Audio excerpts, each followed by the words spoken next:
Yung-jung. Kasama siya magpa-perform ng K-pop group na Beast sa isang concert sa Araneta Coliseum sa Sabado. Makisiga tayo kay Aubrey Carambel.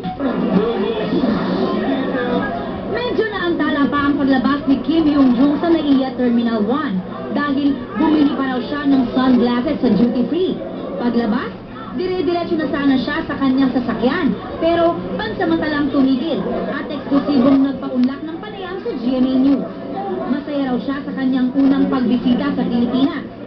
필리핀이라면 또 동남아시아에서 또 공기가 좋고 자연이 좋은 곳이라서 Actually, it's his first time to visit here in the Philippines, and because Philippines is very famous among Southeast Asia, and then also with fresh air, and then good nature, he really wanted to come here, and then it's really nice to meet you all. Si Kim Yung-jung ang makakasama ng K-pop group na Beast sa kanilang concert sa Sabado sa Araneta Coliseum. 친구 잘해서 100%의 모습을 보여드릴 테니까요. 많은 기대 부탁드리겠습니다.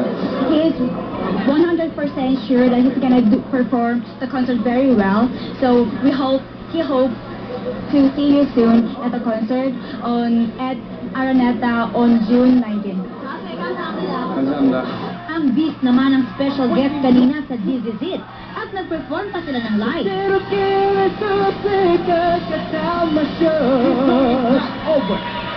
Abangan ang exclusive interview ng GMA News kay Kim Yung-jung at sa Beast bukas sa 24 oras.